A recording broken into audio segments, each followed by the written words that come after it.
I've never been in here. Don't shut the door, you'll It's too warm. smother. Okay. It's hot in here. You'll need that coat off for long. And we've got some people missing. Yeah.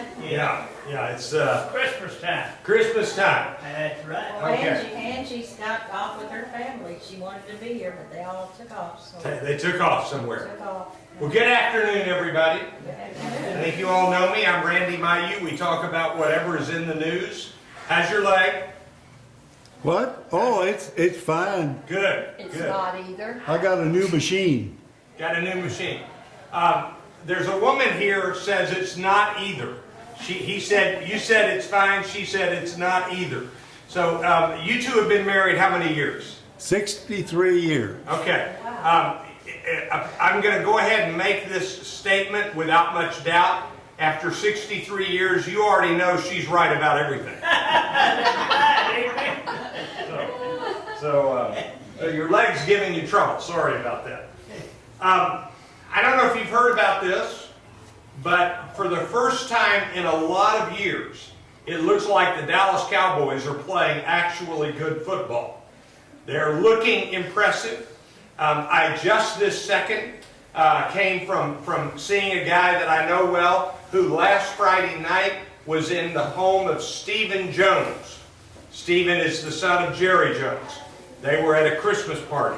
And my friend said the mood in the room was happy. They are happy about how the Cowboys are looking. So they're looking impressive. They're playing well. I think it's possible that Dez Bryant is as good as any receiver I've ever seen, ever.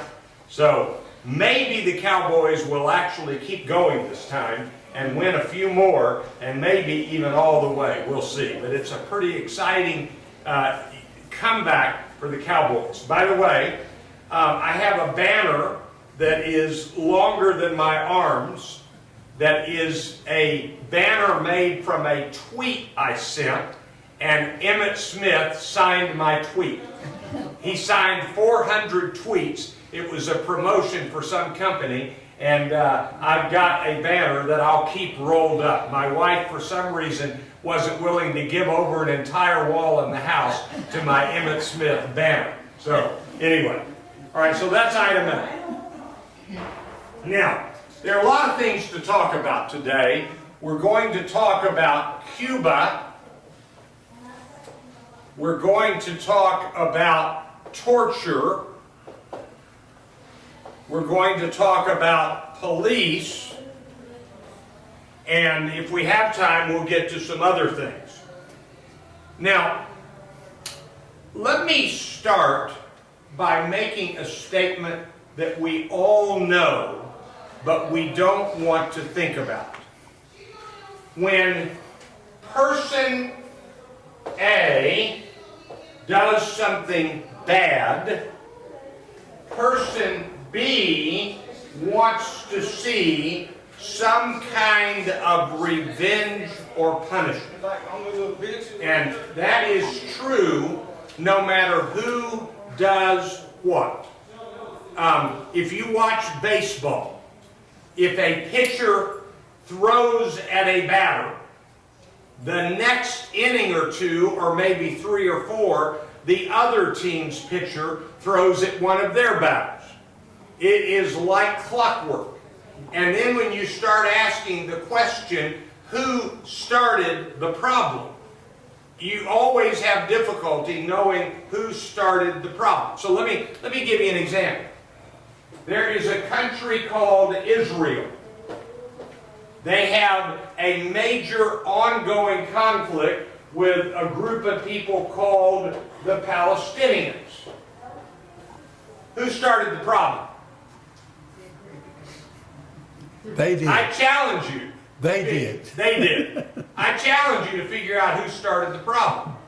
In 1947, I think it was, Israel became a modern-day nation. Prior to that, just prior to that, there were a group of British military in a hotel in what became Israel, Saint something Hotel, and 91 British soldiers were killed, and leading the attack was a man named Menachem Begin, who became the Prime Minister of Israel. So when you start asking who started the conflict between Israel and the Palestinians, well, if you're talking about 1947 and forward, you could make the case that Israel started it. If you go back centuries, both sides are at fault. And so when you realize that Group A has something bad done to them by Group B, and so A retaliates or vice versa, I mean, I'm going to be honest, I don't understand why Native Americans and African Americans aren't attacking white people every day of my life. Because if you know anything at all about our history, we wiped out the Native Americans and we hanged from public trees just before my lifetime people in downtown Dallas and in downtown Waco just because they were black. And so when you start asking who is at fault, the answer is it's human nature to retaliate. I don't like that. I don't want to talk like that. I wish it was not true, but it is human nature to retaliate. Now, the reason I'm saying all of that now is that right this second, you've got a pretty severe case of Group A feeling like Group B attacked them, so they are responding, at least some people, in kind. And I'm talking about police officers and people harmed by police officers. That's what I'm talking about.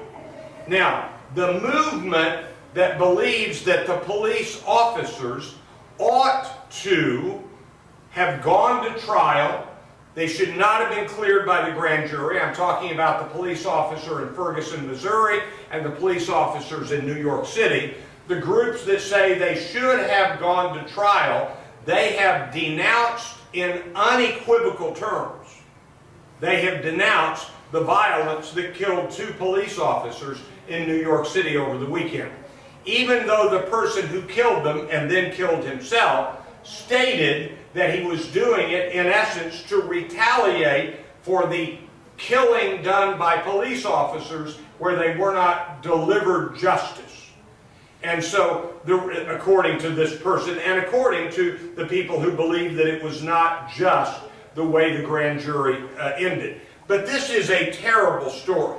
And I want you to know that I think that it is incredibly bad that somebody will attack the average police officer in the same way that I think it is incredibly bad that anybody would attack somebody or profile somebody just because they're black. I mean, this is really an indication of the kind of world we live in. Now, here's what happens. We look at what's happening now and we say, isn't that awful? And we say, this is different than earlier times when circumstances were different. But let's go back to my list. If I were Native American, I think I would safely argue that I was mistreated by white people. And if I were African American, I think I could basically pretty safely argue that I was mistreated by white people. Not every white person, but many of the white people who did the mistreating went without punishment. And that's something to remember. I don't know if any of you remember the incredible story of a young boy named Emmett Till. In the 1950s, in the South, he whistled at an attractive white woman. That's all he did. He did not harm her, he did not rape her, he did not attack her. He whistled at her because she was attractive.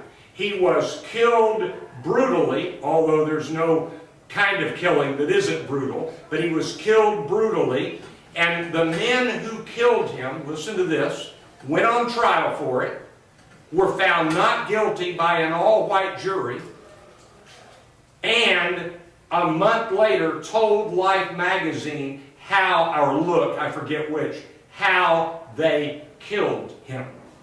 Because of double jeopardy, they could tell the story and would not be retried. Today they would be retried because of civil rights laws. But then they were found not guilty, and now they could say, we actually did it. We don't care what anybody says. We've been found not guilty. And that story was printed in a national magazine. So, we could just keep going down the list. How about the way that people treated Japanese Americans during World War II? And so you keep going down the list, and you see what we do is we all say, isn't it awful the way we killed some Native Americans?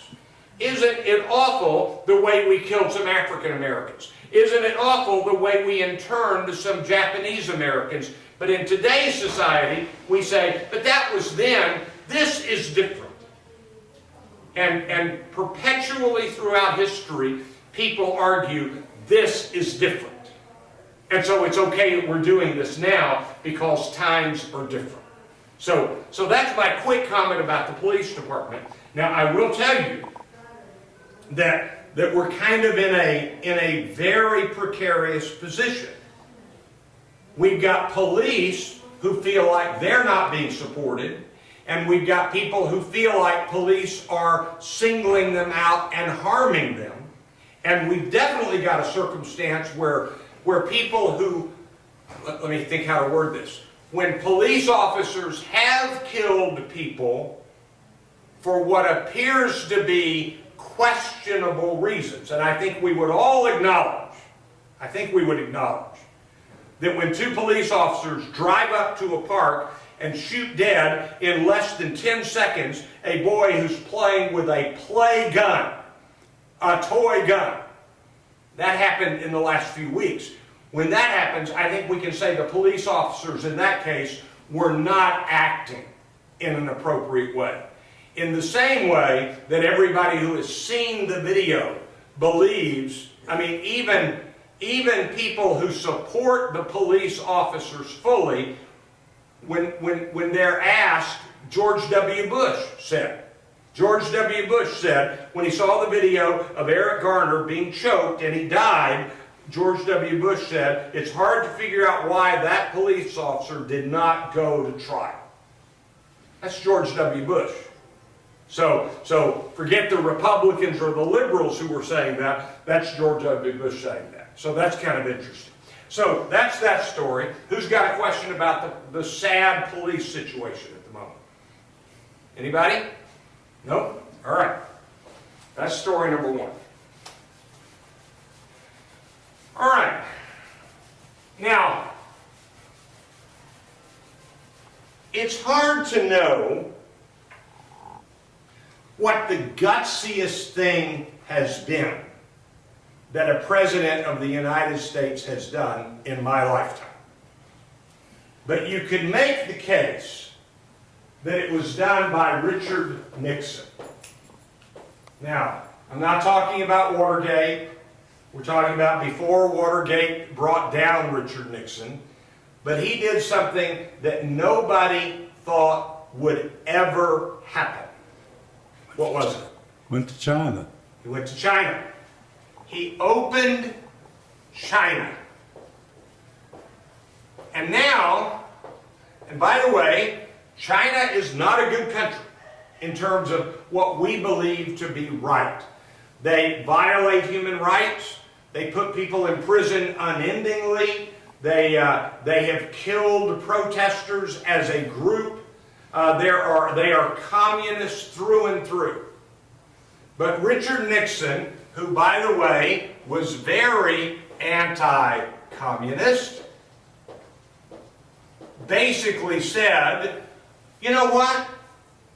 If we never open the floodgates, if we never open the relationship, if we just say we will never deal with them, then nothing good will ever happen for the sake of the world. Well, if we were to go around the circle right now, I can tell you this for sure, that everyone in this room is either wearing clothing from China, or we've got some product in our apartment from China, or we're bought a Christmas present made in China. That's a fact. There's no dispute about that. And so what Richard Nixon did was good. Now, there are some people who say we should never do any good interactions with China, but I think you can make the case that it's been good. And in addition, let me explain what an embassy means.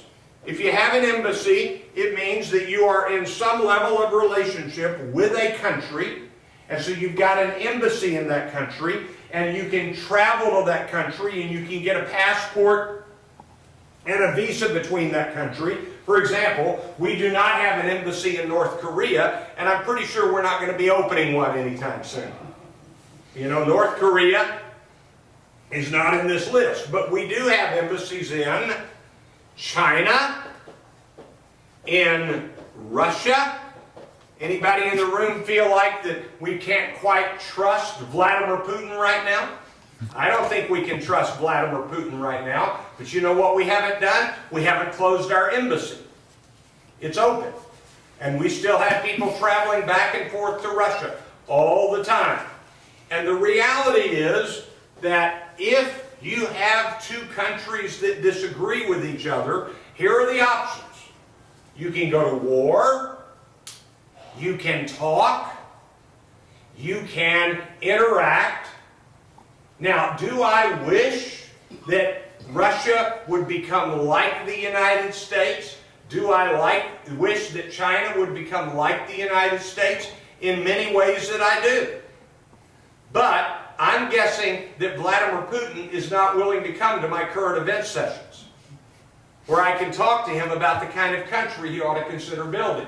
But we've got embassies in these countries. So why is it that we are so, not we, wrong phrase. Why is it that so many are so upset with President Obama that he is reestablishing relationships with Cuba for the first time since 1960? Is Cuba worse than China? It is not. Is Cuba worse than Russia? It is not. And so if it is right and smart to have relationships with China and Russia, why is it not right and smart to have it with Cuba? That's the question that people are wrestling with. Now let me give you a quick reminder about Cuba. Number one, in 1959, everybody in the United States who could afford it would go to Cuba to visit. It was a tourist destination. It was a beloved destination. And it turns out that in Cuba, the leader of Cuba at the time was a fan of ours. His name was Batista. And we liked him, but if you read the history, he was treating some of his people pretty badly himself. Let me pause here a minute. You want to know the real truth about foreign affairs? It's kind of like this. We are in favor of people who will do what we want them to do no matter how they treat other people. Let me say that again. We have at times been in favor of people who do what we want to do no matter how they treat other people. Let me give you a couple of examples. Anybody ever heard of Saddam Hussein? He was as bad early as he was late.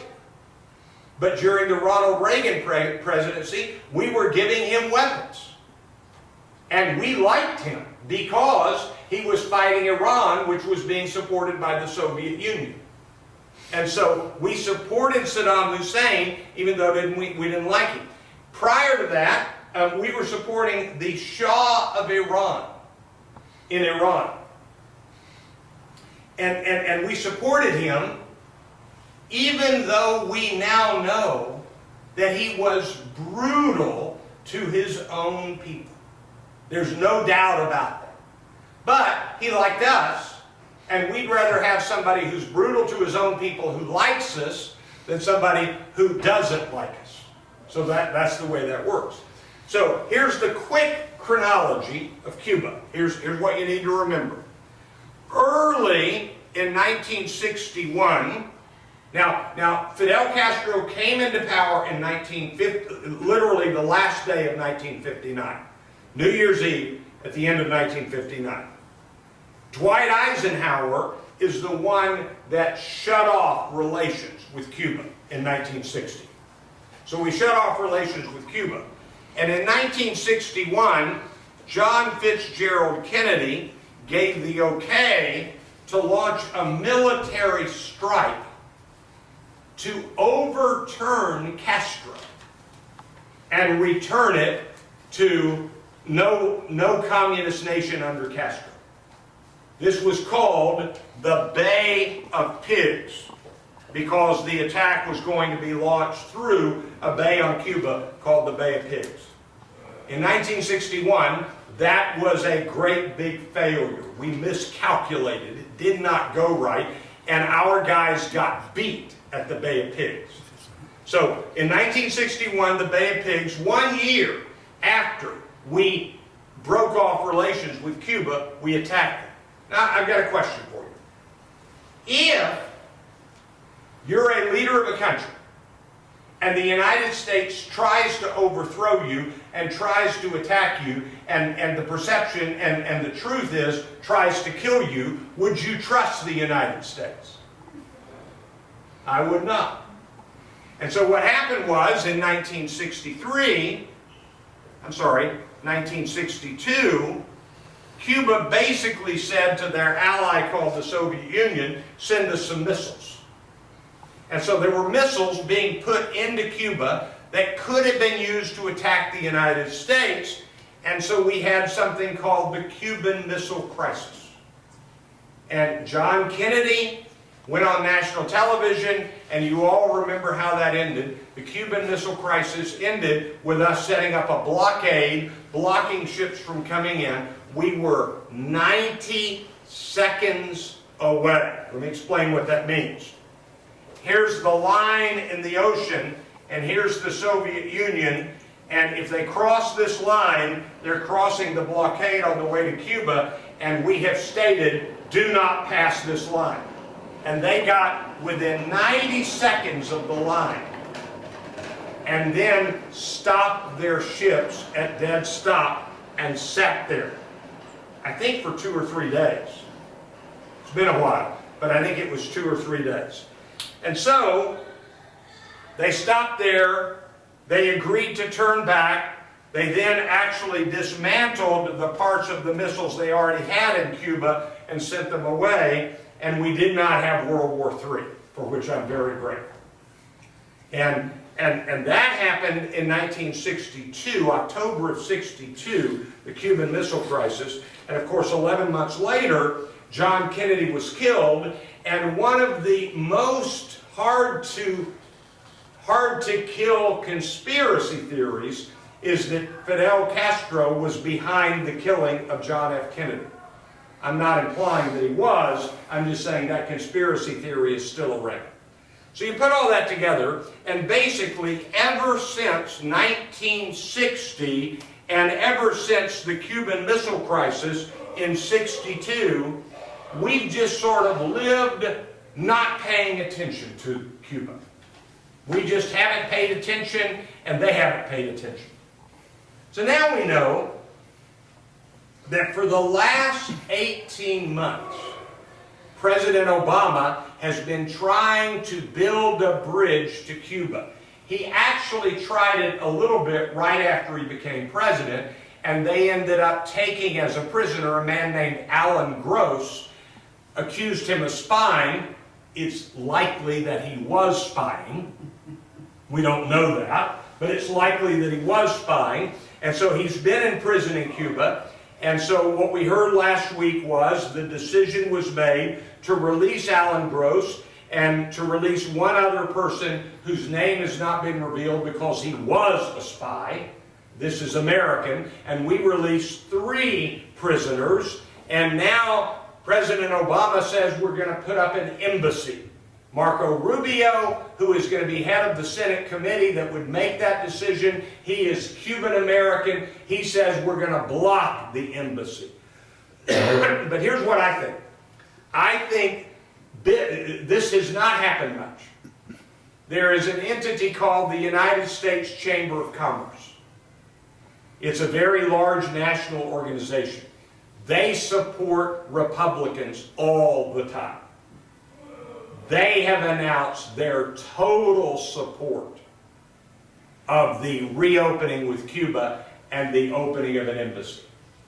Anybody know why? Commerce. Money. Money. Yeah. Lots of money. And so, let's open the relationship and let's make money off of Cuba. And so I think Marco Rubio is going to be complaining through the process, but ultimately we're going to have an embassy in Cuba.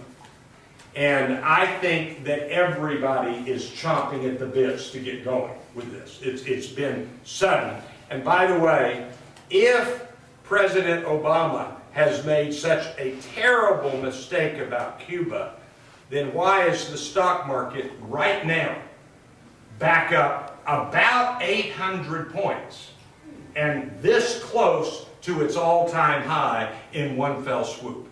Right now it's at 17,948 for the Dow Jones average, and the highest it has ever been is 17,991, within 50 points. And it's gone up dramatically since the Cuba announcement.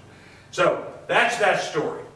Now, buried under here is a simple question. Do we do better not communicating, or do we do better communicating? And by the way, does anybody know who helped facilitate the U.S.-Cuban announcement? The Pope. Canada and the Pope. The Pope personally tried to make this happen. That's pretty interesting. The Pope tried to make this happen along with the nation of Canada. So that's it. Who's got a question about Cuba? Now, I'll admit my curiosity. Will Raul Castro be a nicer guy than Fidel Castro was? No. The answer is no. Well, you see, I'm not sure of that. You see, if I had asked you this question, here's a good question for you, Bob. If I had asked you when Mikhail, what's his name, Gorbachev was the head of Russia, if I had asked you, is he going to be a nicer guy than, for example, Nikita Khrushchev, I think you would have said no. But history shows that it is possible for people to be better than others, even in countries like Russia and Cuba. I don't think Raul is as bad as Fidel, and I also think that he thinks there will be some changes in the future. Let me talk about communication for a minute. Let me think how to say this. This is a very interesting history lesson about communication. There's a guy, this is, you don't need to know this guy's name. His name is Kenneth Burke. He was a rhetorical theorist of the 20th century. He studied communication. And he said, let me explain the way to understand communication. If the President of the United States stands up and says, this deal we have just announced is not going to hurt the steel industry at all. Rest assured, it's going to really hurt the steel industry. And if the President announces, this deal that we've just made is really going to hurt the steel industry, trust me, it will not hurt the steel industry. That what you do is you say the opposite. So for example, if Congress passes a law today that says this is going to really rein in Wall Street, no it's not. And if they say this isn't going to do much to Wall Street is unhappy about this one. So anyway, Raul Castro did say in the last few days, we are going to remain a strongly communist country. He said it clearly. But they've already changed some of the rules. Some people can now buy private property in Cuba. They couldn't do that early in this process. They can now open their own business. They couldn't do that. And everybody is now convinced that this will ultimately bring in the internet to Cuba because there's no way to do modern commerce without it. And that would be a huge change. Well, that might be a huge mistake. It could be. Could be. From what recent, From North Korea and Sony. But anyway, Bob, I know that you don't trust Raul Castro, but I want you to know that we have always made deals with people that at the moment weren't the way we wanted them to be. That's what I'm saying. I argued with my niece that opening Cuba would change Cuba. She says no, and she was on a first name basis with Yeah. Fidel. Okay? And she says no, I say yes. Yeah, I say yes. I say yes. And I think it will. And my favorite story on this, by the way, let me just pause here a minute. You all know that there are a lot of theories on why the Berlin Wall finally fell and East Germany and West Germany became one Germany. There are a lot of theories, and there is no definitive answer. We don't know. But, you know, the favorite American theory is that Ronald Reagan forced it. Ronald Reagan, who stood up right by the wall, and he said, "Mr. Gorbachev, tear down this wall." Historians believe that the real credit goes to Gorbachev, that he's the guy who made it happen. But one of my favorite side theories is that it was Berlin, West Berlin television. This is my favorite theory. In East Berlin, you could get West Berlin television.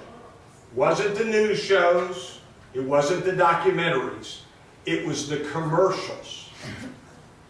The people in East Berlin saw what West Berlin people could buy with their money, and they said, "We want some of that." And they finally just tore down the wall in order to have the same lifestyle as West Berlin. I think you can make a case for that. But they still do not have the same lifestyle. They've got a lot closer. Yeah, but they're not the same. Yeah, but it's a lot closer. And we are full allies with Germany now. Full allies with Germany. So, and before, we weren't with East Germany for sure. So, anyway, okay, so that's Cuba and the police. they make the argument that the dollars that go flow into Cuba will not be shared with the public. Yeah. That Castro brothers will take the dollars and still hand out what is their money that's of no value. Yeah. So let's talk about that a minute. Do you think any other foreign leader has ever hijacked the money we send to their country? I'm sure. Yeah. Yeah. The fact is that they won't hijack every penny of it. They'll hijack plenty of it. I mean, if you want to study foreign leaders and money, the real failure in international policy isn't Russia, isn't China, it's Africa. And the problem with Africa is the corruption there is so massive because the education level of the common people is so pathetic. So if you want to know the place where the money does disappear into the hands of the people of the few, it's Africa. That's the one that's especially bothersome. But yeah, they'll hijack some of the money. But over the long haul, not all of it. I mean, let's remember, and you know, this is Exhibit A.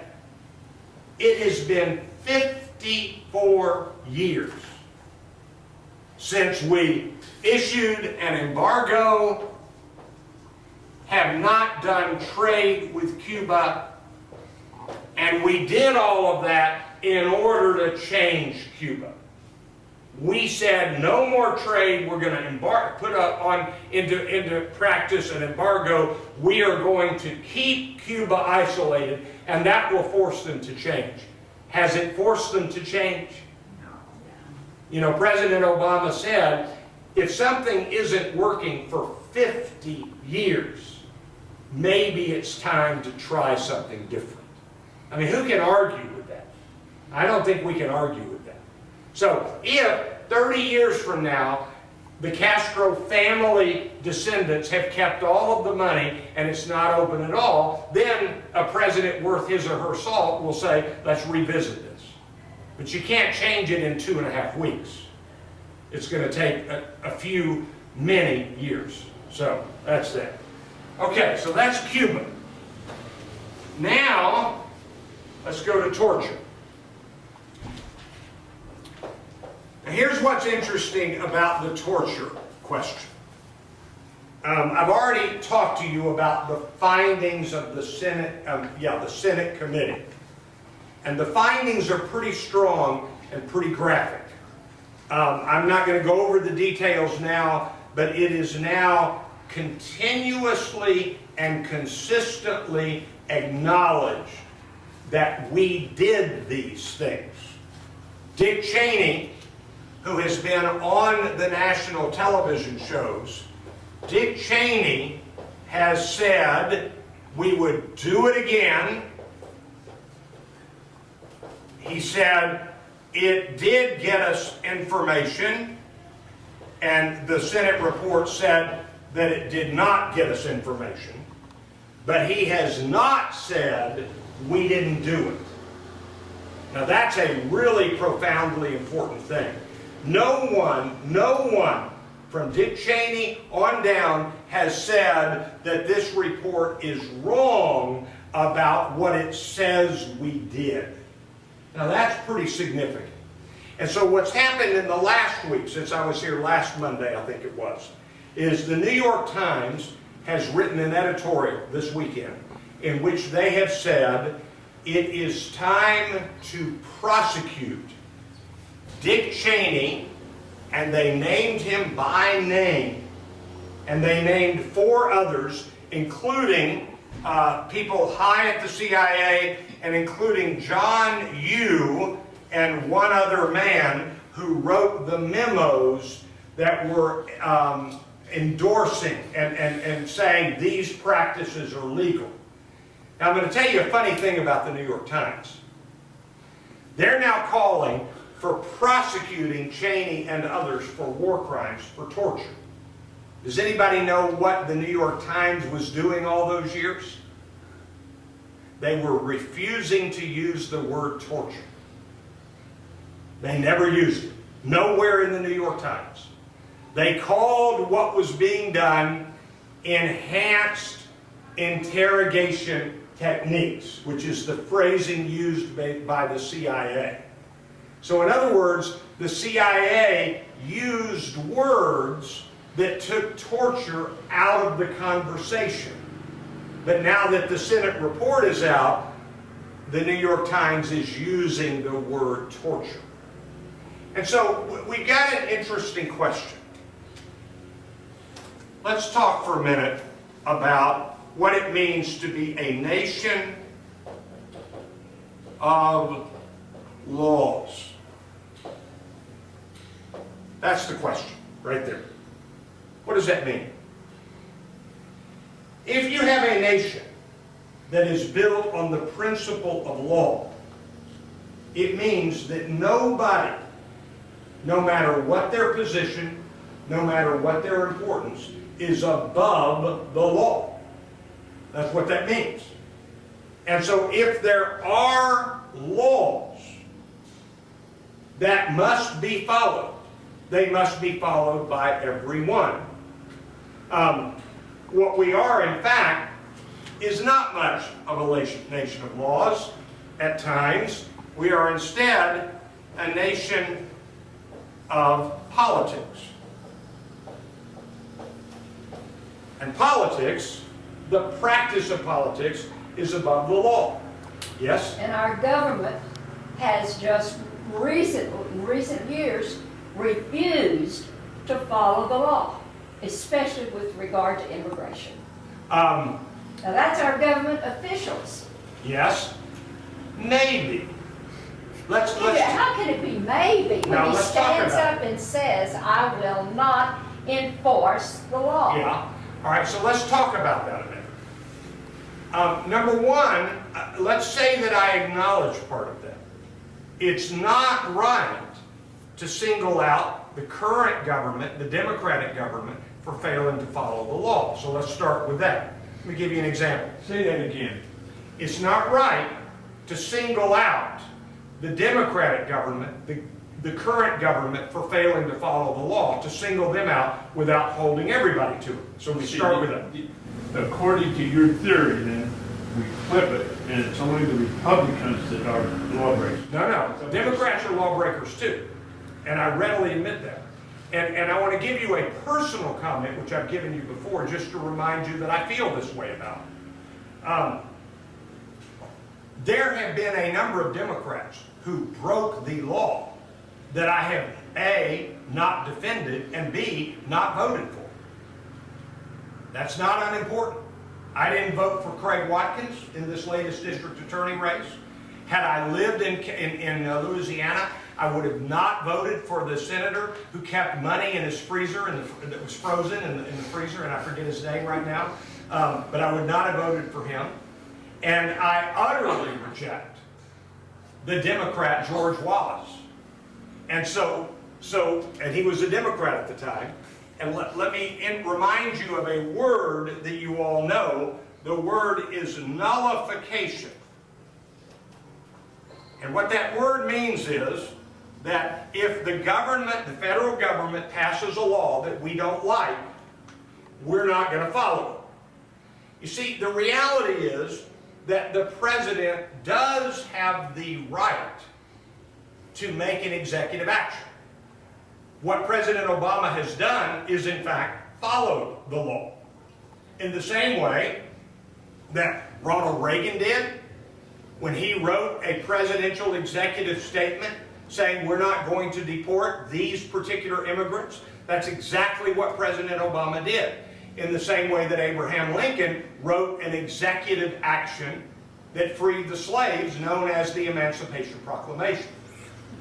But when George Wallace stood in front of the university and said segregation today, segregation now, and segregation forever, and he was saying no matter what the federal government says, we're not letting black people in our school, that was practicing the practice of nullification. And so when I talk about doing it consistently, if in fact President Obama was breaking the law, I would oppose it. I think that by writing the executive decision, that was in fact following the law, and the experts who know the law say that by writing that executive decision, it was lawful. Here's something that we have all supported that is against the law. Rick Perry has said, we are not going to follow the Environmental Protection Agency's standards in this country that are set for the country. We're not going to follow them in Texas. That is a practice of nullification. We're going to ignore the law. So my first comment is that your principle, I want you to know that I'm in agreement with. And what I think happens is, and this is true, some Democrats vote for Democrats even though they break the law, and some Republicans vote for Republicans even though they break the law. And that's why I wanted you to know that I didn't vote for Craig Watkins. I wouldn't have voted for that senator in Louisiana. I will not vote for a Democrat that I know has broken the law. Won't do that. Now, after saying all of that, there is zero doubt, if you read the law at all, that what Dick Cheney and others did during the Bush administration was a violation of the Geneva Conventions. It was a violation of the United Nations Convention on Torture, and Ronald Reagan himself wrote the executive action joining in the United Nations Convention on Torture. And so that's why this is quite an interesting thing. But now you have the second largest newspaper in the country, the New York Times, calling for the prosecution of war criminals. And so I've got a question for you. Let's pretend that no one is ever prosecuted for this. What does that say? That's the question the New York Times is asking. If you don't, when they complain, and I'll tell you that I disagree with my President Obama on this. President Obama says, I don't want to look backward at what was done, and therefore I don't want to prosecute anyone for this. I want to only look forward and make sure we don't do it again. Those are the words of President Obama. He doesn't want to prosecute Dick Cheney. He doesn't want to prosecute John Yoo. That's President Obama. And what the New York Times says, if you don't prosecute somebody, they'll do it again. Let me give you a little example. You live in Brookdale at Club Hill. There are, I forget the current terminology, but after you live in independent living, you can move to assisted living, and after assisted living, you can move to health care. There are health care facilities and assisted living facilities that are mistreating human beings. Do you want facilities that mistreat human beings unlawfully to be prosecuted for the law? And the answer is yes, because someday you may be in such a facility. In fact, I've just given you the argument that John McCain used on the torture question. He said one reason we don't torture is because we're going to be captured someday. How do you want them to treat us? If we treat people this way, that gives them legal coverage to treat their people that they capture that way. And John McCain, who is a Republican, says that what Cheney and the others did is absolutely unlawful. I haven't heard him speak out on should they be prosecuted. So this is a pretty big deal. Now, I end with this. All of that's heavy. Let's talk about fun stuff. How many of you got up and milked the cows this morning? Anybody in here milk the cows this morning? But I complained about how much it cost to buy that cow. You may have done that. How many of you had to take your television and wiggle the rabbit ears this morning? How many of you had to carry the water from the nearest well 10 miles away? Well, there was an article in the morning news about 2 Sundays ago by a man named Andre Martinez. And he said, let's stop whining. These are awfully good days. He said, do you realize that 150 years ago, it could take 3 months to go from New York to Los Angeles, and you might not make it? He said, now you can make the flight in 5 hours, and we complain if our Wi-Fi connection on the airplane isn't working for the entire flight. He said, it's time to start whining. Stop whining. Because the reality is, people have never had it this good, ever. We've got a postal person here. I mean, do you realize how few times in world history you could put something on an envelope and it could be delivered practically the next day to anybody within a short distance from you? And when people complain, in fact, I've heard people complain, do you want private industry to look like the federal government? Well, first of all, technically the post office isn't the federal government, but let's talk about that. Do any of you get Social Security? How many months has it not shown up in the last year? Pretty good government agency. I'm 64 years old. One time in my life has the post office lost something. One time. Yeah, one time. I'll tell you what, my cable isn't anywhere near that good. I lose the middle of a TV show about once a month. But the post office gets my letters there. So anyway, the footnote is, you know, what this article said was, it is the fact that everything keeps getting better that gives us permission to complain. Because we expect everything to be right. Here's the phrase he used. I want to read you the phrase. It's a great phrase. He said, we're hardwired to be disgruntled, which is why we keep striving for progress. And by the way, that article, it's a long article, we're going to be reading in our next reading group. I had already picked it out, and Angela, I think it was Angela, walked up and said, have you seen this? Let's do this. It's a great article. Okay, that's it. Merry Christmas, Happy New Year, go Cowboys. See you next time.